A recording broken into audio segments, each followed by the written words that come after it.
Welcome to my channel.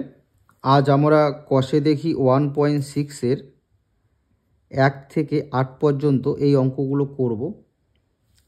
তো প্রথম অঙ্কটা কি বলেছে, ইছামতি নদীর পাড়ের একটা অংশ বাধাই করতে 40 জন শ্রমিকের 35 দিন সময় লাগে, তাহলে 28 দিনের মধ্যে ওই অংশ বাঁধাতে কতজন শ্রমিক লাগবে।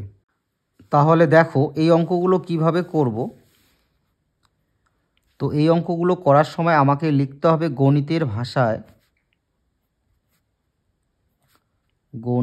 ভাষায় লিখলাম। এবার আমাকে কি বের করতে বলেছে, কতজন শ্রমিক লাগবে।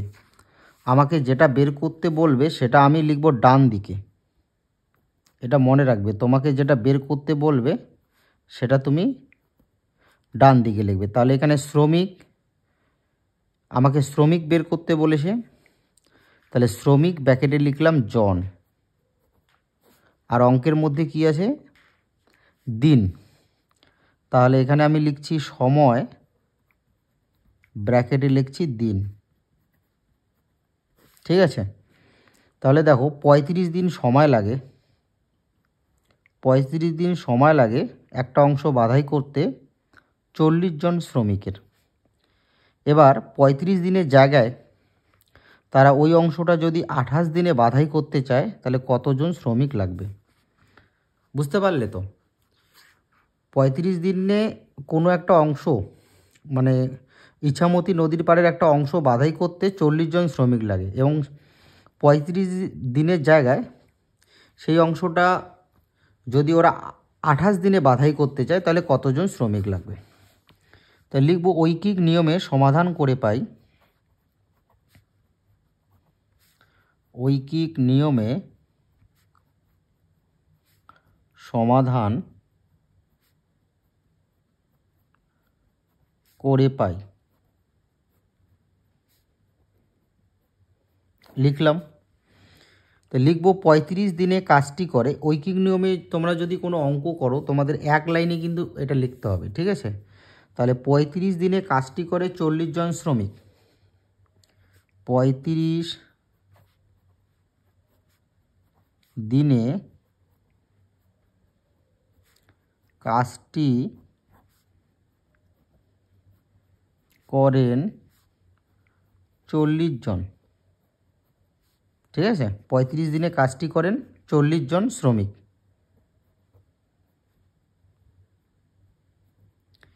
এবার ঐকিক নিয়ম হচ্ছে তোমাদের এক দিনের হিসাব বের করতে হবে। তাহলে এক দিনে কাজটি করেন, তাহলে 35 দিনের জায়গায় যদি আমি সেই কাজটা একদিনে করি, তাহলে আমার শ্রমিক বেশি লাগবে। তাহলে বেশি হলে কী হবে, গুণ হবে। 40 গুণন 35 জন শ্রমিক। এবার 28 দিনে কাজটি করেন, একদিনের জায়গায় আমি ওই কাজটা যদি 28 দিনে করতে যাই, তাহলে আমার শ্রমিক কম হলেও চলবে। কম হলে কী হবে, ভাগ হবে। ভাগ হবে মানে নিচে বসবে, এতজন শ্রমিক। এবার আমরা যদি কাটাকাটি করি, 7-এর ঘর দিয়ে 5 7 35, 4 7 28, 4 10 40, তাহলে কত হচ্ছে, 5 10 50 জন শ্রমিক। তাহলে আমাকে কতজন শ্রমিক লাগছে, 50 জন শ্রমিক। কিভাবে করলাম, 4 দিয়ে কাটলাম, 7-এর ঘর দিয়ে কাটলাম, 5 7 35, 4 7 28, তারপর 4 দিয়ে 40কে কাটলাম, 4 10 40, তাহলে উপরে থাকলো 10 আর 5, 5 10 50 জন শ্রমিক।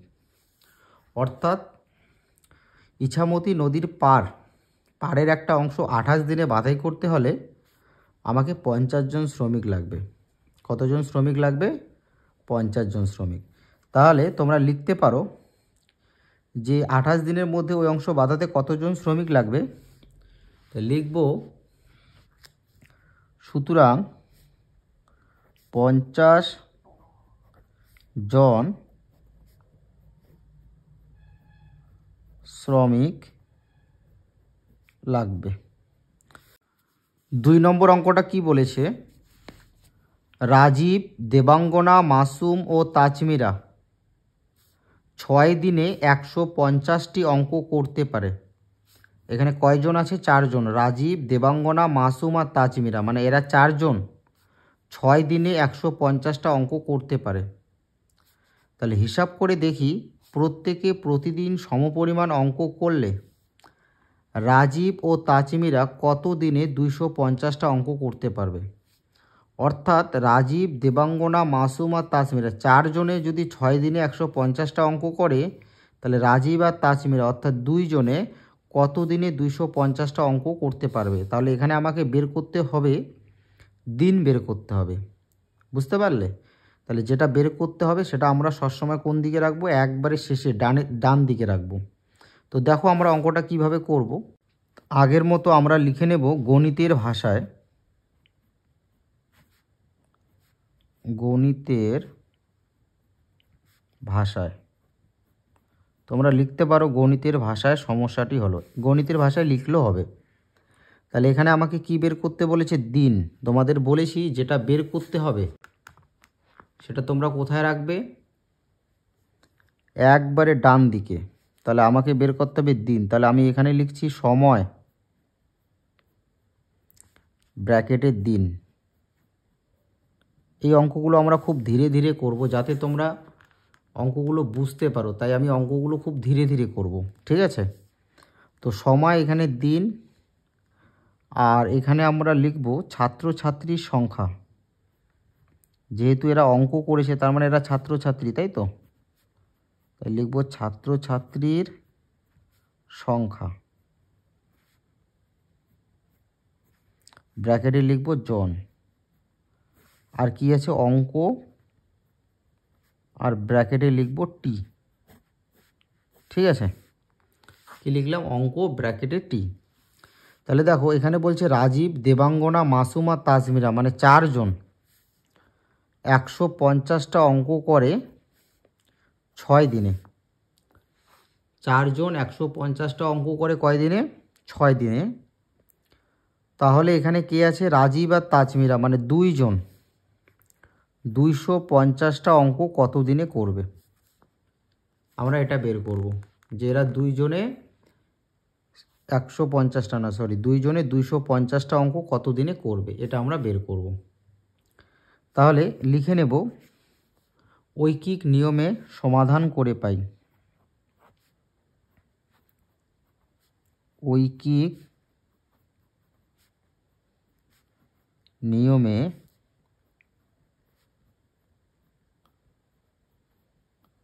সমাধান করে পাই।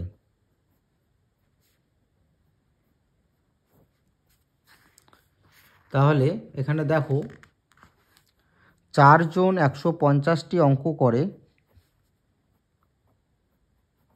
4 জন 150টি অঙ্ক করেন লিখি 4 জন 150টি অঙ্ক করেন 6 দিনে। ঠিক আছে? 4 জন 150টা অঙ্ক কত দিনে করে? 6 দিনে। তাহলে ঐকিক নিয়ম হচ্ছে আমাকে এক এক দিন বা এক এক জনের হিসাব বের করতে হবে। তাহলে 4 জনের জায়গায় 1 জন বের করব। 1 জন 150টি অঙ্ক করেন। তাহলে 4 জনের জায়গায় যদি 1 জন 150টা অঙ্ক করে তাহলে কি সময় বেশি লাগবে? 4 জনের কাজটা যদি 1 জন করে তাহলে সময় বেশি লাগবে না? তাহলে বেশি হলে কিন্তু গুণ করতে হবে। কার সাথে গুণ হবে? যার নিচে 1 বসবে তার সাথে গুণ হবে এই সংখ্যাটা। তাহলে 6 গুণ 4 এত দিনে। বোঝা গেল? এবার প্রত্যেকটা এক এক দিনের আনবো। একজন একটি অঙ্ক করেন। তাহলে একজনের একটা অঙ্ক করতে কি সময়টা কম লাগবে? একজনে 150টা অঙ্ক করতে সময় বেশি লাগবে। তাহলে একজন যদি 150টার জায়গায় একটা অঙ্ক করে তাহলে সময়টা কি লাগবে? কম লাগবে। কম হলে ভাগ হবে। ভাগ হবে মানে নিচে বসবে। কে নিচে বসবে? যার নিচে 1 বসালাম। এবার কার নিচে 1 বসালাম? 150-এর নিচে 150 নিচে আসবে। বোঝা গেল? ঐকিক নিয়ম। এবার লক্ষ্য করো, এবার আমি এটা বের করব। 2 জন ঠিক আছে, একটি অঙ্ক করেন। তাহলে দুইজনের একটা অঙ্ক করতে তো সময় কম লাগবে, একজন একটা অঙ্ক করতেও সময় কম লাগবে, সেই জায়গায় দুইজন যদি একটা অঙ্ক করে তাহলে আরও তো সময়টা কম লাগবে। তাহলে কম হলে ভাগ হবে, ভাগ হবে মানে নিচে বসবে। কে এবার নিচে বসবে বলো তো? দুই। দুই এবার নিচে বসবে। 150 গুণন 2 দিনে। বোঝা গেল? এবার দেখো লাস্ট ফিনিশিং যেটা বলছে, যে এটা বলছে যে দুইজন 250টা অঙ্ক কত দিনে করবে এটা। তাহলে দুইজন 250টি অঙ্ক করেন, তাহলে দুইজন একটা অঙ্ক করতে সময় কম লাগে তাই ভাগ হয়েছে। এবার দুইজন যদি 250টা অঙ্ক করে, একটার জায়গায় 250টা অঙ্ক, তাহলে সময়টা কি বেশি লাগবে। বেশি হলে কি হবে? গুণ। গুণ মানে উপরে যাবে। 6 গুণন 4 কে যাবে বলো তো? 250, কারণ দুইয়ের কাজ আমরা করে ফেলেছি 50। আর নিচে কি আছে? 150 গুণন 2 দিনে। আশা করা যায় তোমরা বুঝতে পারলে। এবার আমরা খুব সুন্দরভাবে কাটাকাটি করব। ওই 250-এর শূন্য আর 150-এর শূন্য কেটে দিলাম। এবার আমি 2 দিয়ে 4কে কেটে দিলাম, 2 দুগুণা 4। এবার আমি 5-এর ঘর দিয়ে কাটি, 5 5-এ 25, 3 5-এ 15। বোঝা গেল? এবার 3 দিয়ে 6কে ভাগ করি, 3 দুগুণা 6। তাহলে উপরে থাকলো 2 2 আর 5, তাহলে 2 দুগুণা 4, 4 5 20, 20 দিনে। তাহলে কত দিন সময় লাগবে? তাহলে দুইজন ছাত্রছাত্রীকে 250টা অঙ্ক করতে সময় লাগবে 20 দিন, অর্থাৎ 14 দিন বেশি সময় লাগবে। বুঝতে পারলে তো? তাহলে আমরা লিখে দেব 3 নম্বর অঙ্কটা। দেখো, দুইজন এক দিনে একটি দরজার 1/3 অংশ পালিশ করতে পারে। মানে দুইজন একদিনে একটি দরজার 3 ভাগের 1 ভাগ পালিশ করতে পারে। 2 দিনে, তাহলে 3 ভাগের 1 ভাগ যদি পালিশ করে তাহলে থাকলো আর 3 ভাগের কয় ভাগ? 2 ভাগ। তাহলে 2 দিনে দরজার 2/3 অংশ পালিশ করতে কতজন লাগবে? আমার কাছে লোক সংখ্যা চেয়েছে যে কতজন লাগবে। তাহলে আমার কাছে কি জানতে চেয়েছে? লোক। তাহলে যেটা জানতে চাইবে সেটা আমরা একবারে ডান পাশে লিখব, লোক সংখ্যা, ব্র্যাকেটে লিখব জন। ঠিক আছে? আর অঙ্কটার মধ্যে কি আছে? দিন আর দরজা। তাহলে এখানে লিখব, এখানে আমরা দিনও লিখতে পারি, দরজাও লিখতে পারি। তাহলে এখানে আমরা দিন লিখছি, এখানে আমরা দিন লিখছি, ব্র্যাকেটে সময়, আর এখানে দরজা, আর ব্র্যাকেটে লিখছি অংশ।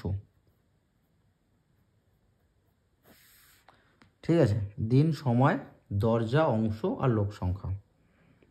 তাহলে দেখো, দুইজন লোক একদিনে দরজার 1/3 অংশ পালিশ করে। এবার 2 দিনে দরজার 2/3 অংশ পালিশ করতে কতজন লোক লাগবে? এটা আমাকে বের করতে হবে। বুঝতে পারলে? মানে 3 ভাগের 1 ভাগ দরজার কাজ হয়ে গেছে, আর থাকলো 3 ভাগের 2 ভাগ। এই দরজার এই অংশটা এরা একদিনের জায়গায় কয়দিন করবে? 2 দিনে করবে। তাহলে কতজন লোক লাগবে? তাহলে আগের মতো করে আমরা লিখে নেব যে ঐকিক নিয়মে সমাধান করে পাই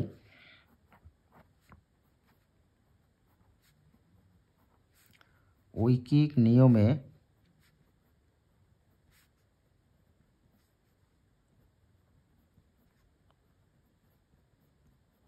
সমাধান করে পাই। ঠিক আছে? তাহলে দেখো, একদিনে দরজার 1/3 অংশ পালিশ করে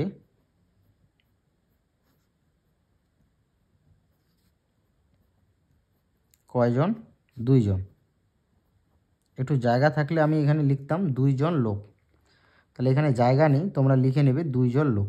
ঠিক আছে, তাহলে একদিনে দরজার 1/3 অংশ পালিশ করে 2 জন লোক।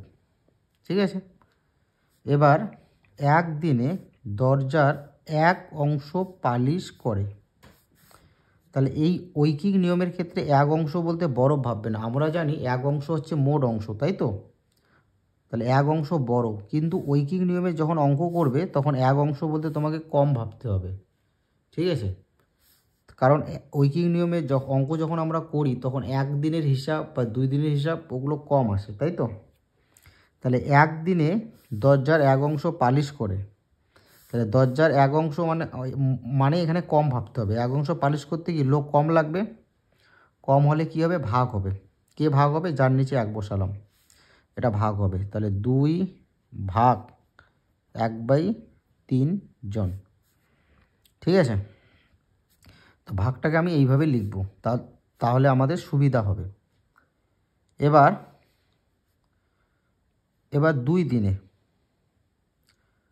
2 দিনে দরজার 1 অংশ পালিশ করে, তাহলে 2 দিনে দরজার 1 অংশ পালিশ করতে তো আরও লোক কম লাগবে, তাহলে এটাও কী হবে? ভাগ হবে। ভাগ হবে মানে নিচে বসবে। তাহলে দেখো 2 ভাগ 1/3 ভাগ 2 জন, বোঝা গেল? এবার দেখো 2 দিনে দরজার 2/3 অংশ আগের মতো করে পালিশ করে, তাহলে 2 দিনে 1 অংশের জায়গায় এখন করা হলো 2/3 অংশ, তাহলে কাজটা বেড়ে গেল। তাহলে কাজ যেহেতু বেড়ে গেল তার মানে আমাকে লোক বেশি লাগবে, কাজ বেশি হলে আমাকে লোকও বেশি লাগবে। তাহলে বেশি হলে কি হয়? এর আগের অঙ্কতে করেছি, বেশি হলে কি হবে? গুণ হবে। ভালো করে বোঝার চেষ্টা করো। 2 দিনে দরজার 1 অংশ, 1 অংশ বলতে এখানে কম ভাবতে হবে, 1 অংশ পালিশ করতে আমার লোক কম লাগবে, তাই এখানে কিন্তু 2 ভাগ হয়েছে, বুঝতে পারলে? এবার 2 দিনে দরজার 2/3 অংশ, 1 অংশের জায়গায় তাহলে এখানে কাজ বাড়লো, তাহলে লোক বেশি লাগবে, বেশি হলে কী হবে? গুণ হবে। তাহলে দেখো 2 ভাগ 1/3 ভাগ 2 গুণন 2/3 জন, বোঝা গেল? এবার এই জায়গাটা মন দিয়ে দেখো, তাহলে 2 এই ভাগ চিহ্নকে যদি আমরা গুণ চিহ্ন বানাই তাহলে এই ভগ্নাংশটা উল্টে যাবে, অর্থাৎ 3 যাবে উপরে, 1 আসবে নিচে। এবার এই ভাগটাকে যদি গুণ বানাই, দেখো 2 এর নিচে কিছু নেই মানে 1 আছে, বুঝতে পারলে? তাহলে 1 যাবে উপরে, 2 আসবে নিচে। যখন আমরা ভাগ চিহ্নকে গুণ চিহ্ন বানাবো তখন তার ডান পাশের ভগ্নাংশটা উল্টে যাবে, বুঝতে পারলে? আর এটা তো গুণে আছেই। লক্ষ্য করো 2 আর 2 কেটে গেল, 3 আর 3 কেটে গেল, তোমরা 1 1 কাটতেও পারো, নাও কাটতে পারো। তাহলে এখানে কি থাকলো? শুধু 2। তাহলে আমার কতজন লাগবে? 2 জন, বুঝতে পারলে? তাহলে এখানে লিখে দেব যে সুতরাং 2/3 অংশ পালিশ করতে কতজন লোক লাগবে? সুতরাং 2 জন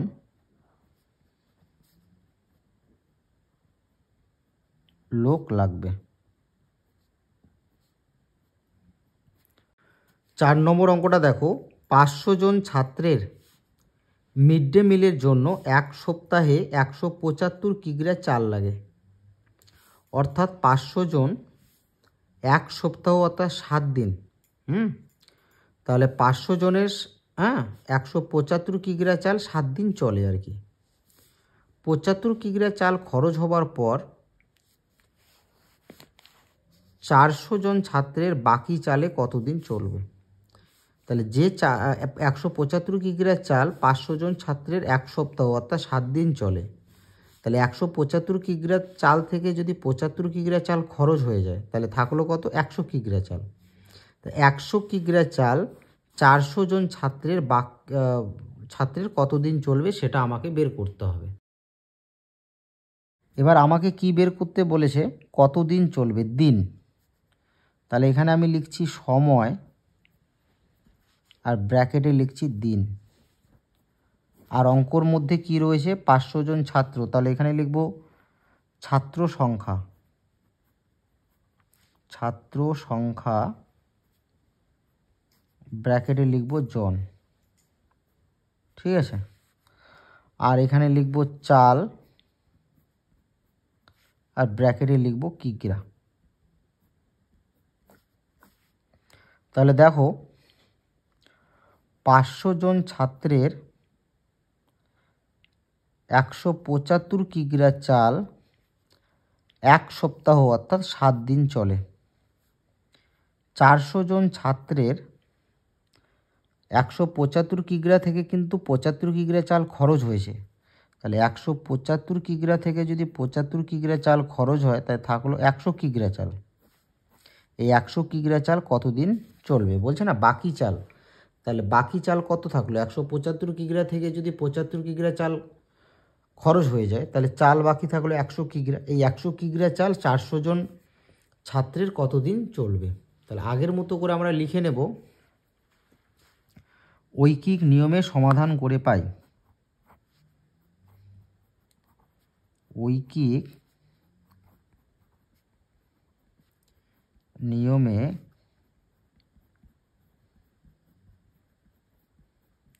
সমাধান করে পাই।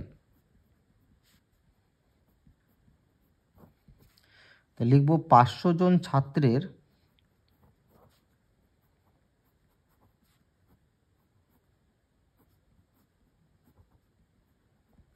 175 কিগ্রা চাল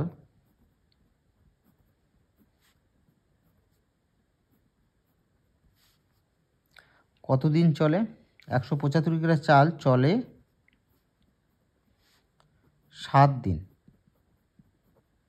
তাহলে 500 জন ছাত্রের 175 কিগ্রা চাল কতদিন চলে? 7 দিন। এবার একজন ছাত্রের 175 কিগ্রা চাল চলে, তাহলে 500 জন ছাত্রের জায়গায় একজন ছাত্র। তাহলে একজন ছাত্রের 175 কিগ্রা চাল বেশি দিন যাবে না কম দিন যাবে? অবশ্যই বেশি দিন যাবে, যেহেতু এখানে ছাত্র সংখ্যা কমে গেছে, তাহলে চালটা বেশি দিন যাবে। তাহলে বেশি হলে কী হবে? গুণ হবে। কে গুণ হবে? যে সংখ্যাটার নিচে 1 বসাবো, 500 দিন। বোঝা গেল? এবার ঐকিক নিয়ম মানে কি বলেছি? এক এক জনের হিসাব বের করতে হবে, এক এক জন বা এক এক টাকার হিসাব বের করতে হবে। তাহলে একজন ছাত্রের 1 কিগ্রা চাল চলে, তাহলে একজন ছাত্রের 1 কিগ্রা চাল। তাহলে এখানে লক্ষ্য করো, একজন ছাত্রের 175 কিগ্রা চাল বেশি দিন যাবে, তাহলে একজন ছাত্রের 1 কিগ্রা চাল কি কম দিন যাবে? তাহলে কম হলে কি হবে? ভাগ হবে। ভাগ হবে মানে নিচে বসবে। 175-এর নিচে 1 বসালাম, 175 নিচে বসবে, এত দিন। এবার এবার এবার আমি এখানে 400 বসাবো। 400 জন ছাত্রের 1 কিগ্রা চাল চলে, তাহলে 400 জন ছাত্রের 1 কিগ্রা চাল তো কম দিন যাবে। এখানে ছাত্র বেশি চাল কম, তাহলে কম দিন যাবে। কম হলে কি হবে? ভাগ হবে। ভাগ হবে মানে নিচে বসবে 400। বোঝা গেল? 3। ক্লিয়ার? এবার দেখো, এই জিনিসটা আরেকবার তোমাদের বোঝাচ্ছি। 500 জন ছাত্রের 175 কিগ্রা চাল চলে 7 দিন। তাহলে 500 জনের জায়গায় একজন ছাত্রের 175 কিগ্রা চাল কি বেশি দিন যাবে? কারণ এখানে ছাত্র কমে গেল, তাহলে এখানে চালটা একই থাকলো, তাহলে সময়টা কি বেশি যাবে? তাহলে কি হবে? গুণ হবে। কে গুণ হবে? যার নিচে 1 বসাবো। এবার একজন ছাত্রের 1 কিগ্রা চাল, তাহলে 175 কিগ্রা চালের জায়গায় যদি তাকে 1 কিগ্রা চাল দেওয়া হয়, তাহলে কম দিন যাবে। এই লাইনটা করতে হলে তোমাকে এই লাইনটা ভাবতে হবে, আর এই লাইনটা করতে হলে তোমাকে এই লাইনটা ভাবতে হবে। বুঝতে পারলে? তাহলে একজন ছাত্রের 1 কিগ্রা চাল চলে, তাহলে কম যাবে। কম হলে ভাগ হবে। কে ভাগ হবে? যার নিচে 1 বসালাম, 175। এবার একজন ছাত্রের জায়গায় 400 জন ছাত্রের 1 কিগ্রা চাল, তাহলে 400 জন ছাত্রের 1 কিগ্রা চাল তো কম যাবে, কম দিন যাবে। কম হলে কী হবে? ভাগ হবে, নিচে বসবে। এবার 400 জন ছাত্রের 1 কিগ্রার জায়গায় কি বসাবো? 100 কিগ্রা। এই যে 100 কিগ্রা, 100 কিগ্রা চাল চলে। তাহলে 400 জন ছাত্রকে 1 কিগ্রার জায়গায় যদি 100 কিগ্রা চাল দেওয়া যায় তাহলে তাদের বেশি দিন যাবে। তাহলে বেশি হলে কি হবে?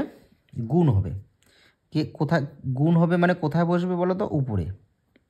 তাহলে উপরে 100 বসবে আর নিচে হবে 175 গুণন 400। কাটাকাটি করে দেখো, আমি এই দুটো শূন্য আর এই দুটো শূন্য কেটে দিচ্ছি। এবার আমি কি করব, 7 দিয়ে এটাকে কাটা যায়, 5 দিয়েও কাটা যায়। আচ্ছা ঠিক আছে, আমি 7 দিয়েই কাটছি। 7 দুগুণে 14, তাহলে 7 দুগুণে 14, তাহলে থাকছে এখানে 3 আর 5 35, 5 7 35, তাহলে 7 25 হচ্ছে 175, 5 7 35, 5 হাতে 3, হ্যাঁ। এবার 25 দিয়ে 100কে কাটো, 4 25 100। তাহলে এখানে 500-র এখানে কিন্তু দুটো শূন্য কাটা গেছে, ঠিক আছে।